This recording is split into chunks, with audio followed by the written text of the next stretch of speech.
the channel for westerns and more.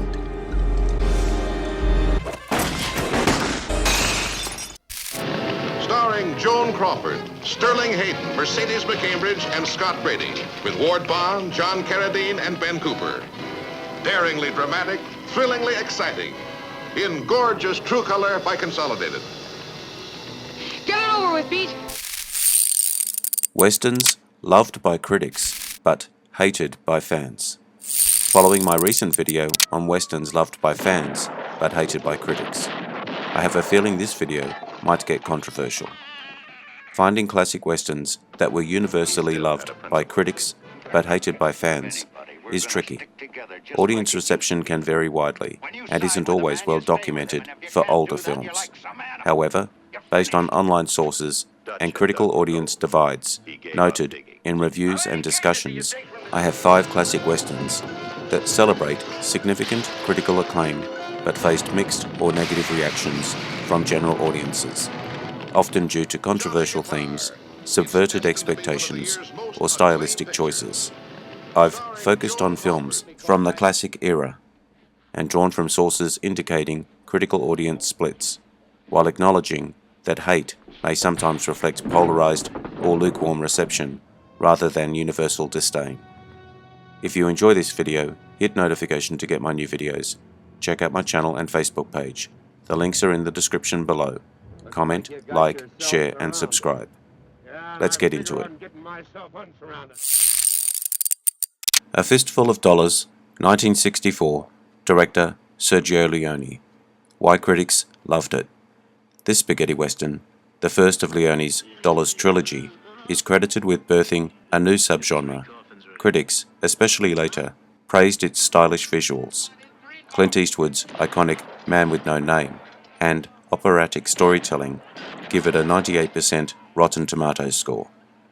Why audiences disliked it.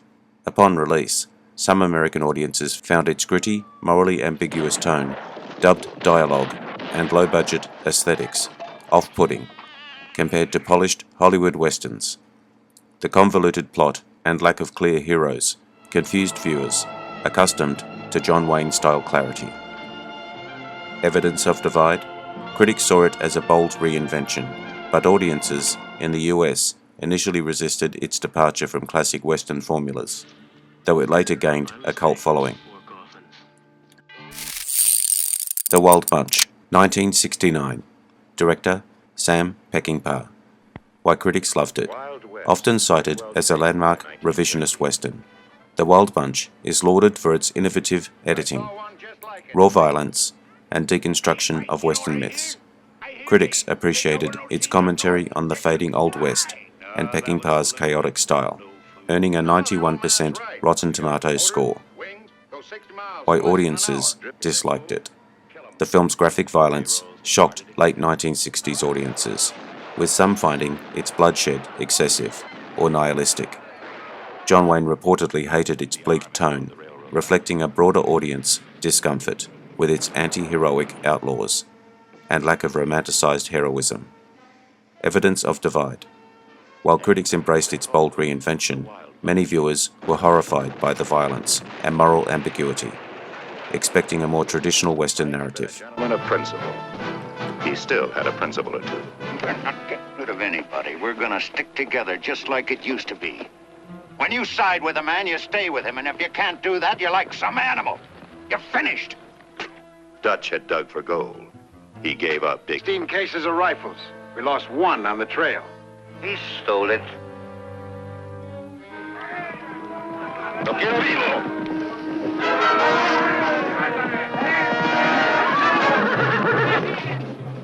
Thornton should have been a lawyer. He always argued. Hold it! Relax, it's just some champagne we ordered. Sykes had been a gunman in his day. We gotta get him back! How? Gorch had been trying for years. Sometimes he almost worked up to normal. I want you to meet my fiancée.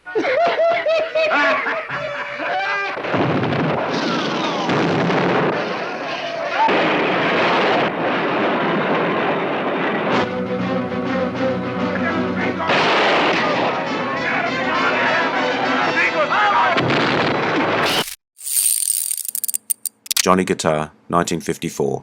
Director Nicholas Ray. Why critics loved it. This Technicolor Western is now a cult classic, praised for its bold, almost operatic style. Strong female leads, Joan Crawford and Mercedes McCambridge, and subversive gender dynamics. Critics admire its blend of gothic melodrama and Western elements, with a 93% Rotten Tomatoes score. Why audiences disliked it. Contemporary audiences were baffled by its unconventional narrative, where the male protagonist, Sterling Hayden, is secondary to the female feud, and its stylized, theatrical tone felt alien to traditional Western fans. The film's lurid drama and lack of typical cowboy action led to mixed reception at the box office. Evidence of divide. Critics saw it as a groundbreaking genre twist, but audiences, expecting a standard shoot-'em-up, found it confusing or overly melodramatic. All I ever had to do was touch a woman. She melts like butter. How many men have you forgotten? As many women as you remember. What took you so long? No two men have ever loved so dangerously. Look at him. Fingers just itching on the trigger. I can't wait to shoot me. No two women ever hated so viciously. I'm going to kill you. If I don't kill you first.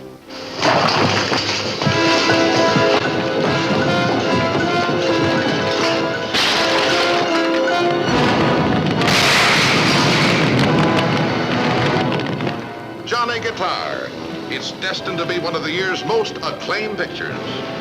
Starring Joan Crawford, Sterling Hayden, Mercedes McCambridge, and Scott Brady, with Ward Bond, John Carradine, and Ben Cooper. Daringly dramatic, thrillingly exciting. In gorgeous true color by Consolidated. Get it over with, Pete. What do you say, Mr. McIvers? Maybe we ought to what? Nothing. All right. I can't. Not a woman. I'll give $100.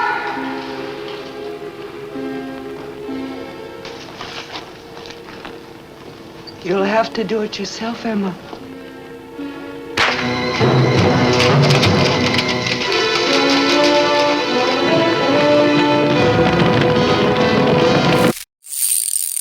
High Noon, 1952. Director Fred Zinnemann. Why critics loved it. This revisionist Western is celebrated for its taut, real-time narrative, and Gary Cooper's stoic performance as a marshal abandoned by his town. Critics praised its allegory for McCarthyism and its subversion of Western tropes, earning it a 95% Rotten Tomatoes score and 4 Oscars, including Cooper's Best Actor. Why audiences disliked it. Some audiences, particularly fans of traditional westerns, found its lack of action until the climax disappointing and its themes too cerebral. John Wayne famously criticized it as un-American for depicting a weak community, reflecting a segment of audience sentiment that preferred more heroic, less introspective westerns. Evidence of divide. The film's intellectual approach and critique of societal cowardice alienated viewers who wanted straightforward cowboy heroics, despite its critical acclaim. Away. Never have so few moments held such excitement. Miller! What kind of woman are you? How can you leave him like this? Does the sound of the guns frighten you that much?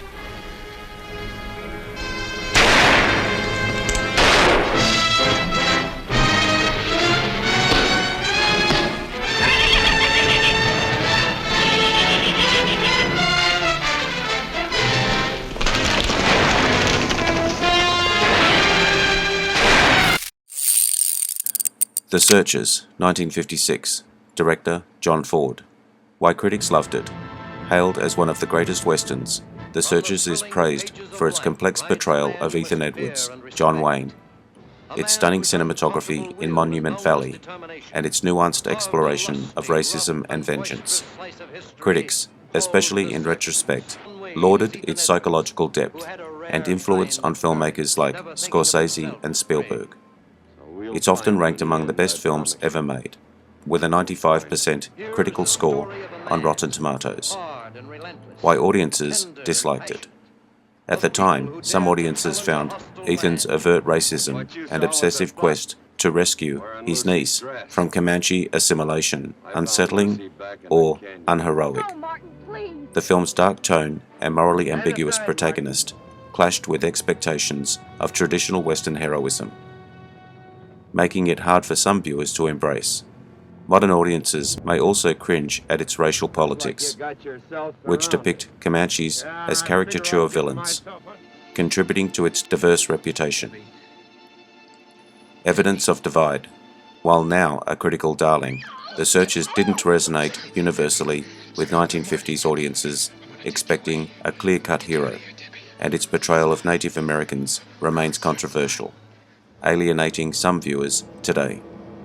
If you enjoy this video, hit notification to get my new videos. Check out my channel and Facebook page. The links are in the description below. Comment, like, share and subscribe. I am Wrangler. Bye for now. See you again soon.